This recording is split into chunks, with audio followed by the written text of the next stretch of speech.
Mayong udto mga kaigsuonan. Ang atong verse of the day karon is nasa John chapter 14 verse 21. Unsay giingon sa pulong sa Ginoo mga igsoon? Mayong buntag to diyan no or mayong udto, kay udto naman hapit na. Or udto na gyud ay hapon. He that hath my commandments and keepeth them, he it is that loveth me. Ingon ang pulong sa Ginoo. Siya nga naay mga kasuguan or mga commandments, mga sugo sa Ginoo, and keep it them. Dili lang ingon day nga nagtipig tag balaod, nagtipig tag kasuguan sa Ginoo, but keep it them. Ano nga ato po na hijagi ingon nga sige ra tao sa hay mo ingon nga nagsunod man mis balaod sa Ginoo pero wa nato gitipigan ana ba. Kinahanglan i-keep sab nato na he it is that loveth me. Ingon pa ang Ginoo, siya nga nagtipig sa pulong sa Ginoo, nahigugma siya sa Ginoo. And he that loveth me shall be loved of my Father. Siya nga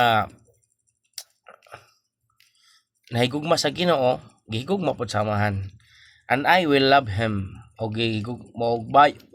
Isip og balos, gihigugma sabta sa Ginoo and will manifest myself to him. Mo ni giingon ni Apostle John nga mo manifest ang Ginoo diri kanato. Okay nang yung pa sa John 1:12 kinsa tong nagatuo diha kang Kristo, may mong matawag ta nga anak sa Dios sa John 1:12. But diri gipang explain na ni sa onward nga mga chapters unsaon sa pagkinabuhi about nga na. Then unsay makuha nato nga pagtulunan da or inspiration para ma-apply nato sa atong kinabuhing Kristohanon. Kung Kristohanon na manggaling ta kay ang gi-addressan ani ingon man diha nga manifest si Jesus Christ diri sa atong kagalingon. Our love of God is in our actions as much as it is in our thoughts. Ang atong paghigugma da sa Dios is makita na sa atong action, as much as in our thoughts. Kung dili lang basta nga gihunahunan nato o nagthink ta nga nahigugma ta sa Ginoo, kinahanglan makita mo na sa atong action. The love of God is active and practical.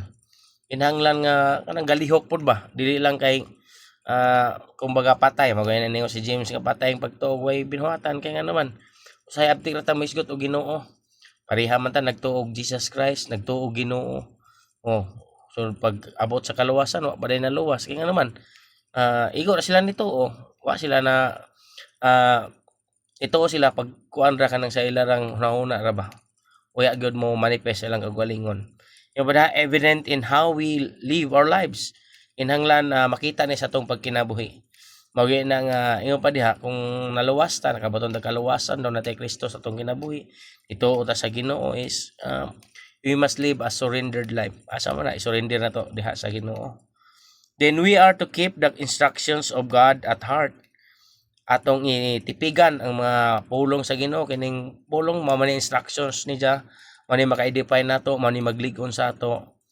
Asa nato tipigan kinasingkasing gyud sa atong kasingkasing and ensure that they are part of our lives.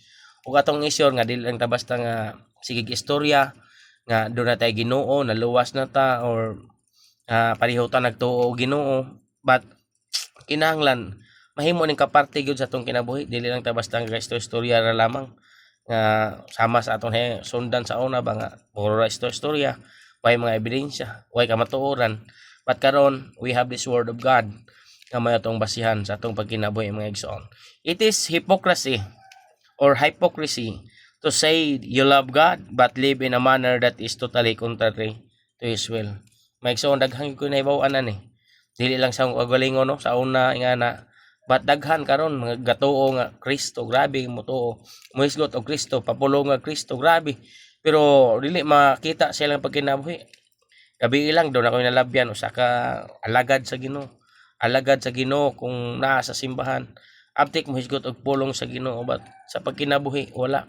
Mao gani nang ang uban makasaway sa ato nga mga Kristohanon kay nga naman usahay ang unbeliever is mas nindot pagkinabuhi sa tuwa. Mo na nga ingon da ang pulong sa Ginoo kung naatay mga pulong sa Ginoo mga kasuguan gitipigan nato na ang pulong sa Ginoo mo-manifest yun na sa atong tagsa-tagsa kaugalingon.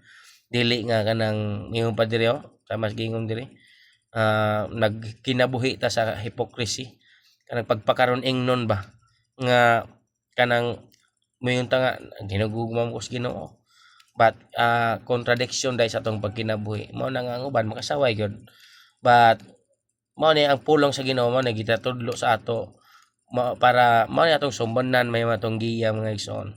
Dili lang ta basta nga ingon ta nga nituom ta Ginoo parehara ta. Luwas naman ko pero dili makita sa imong inaiyahan sa imong binuhatan mga igsoon. Have a blessed day mga igsoon. God bless atong tanan. Keep safe always everyone.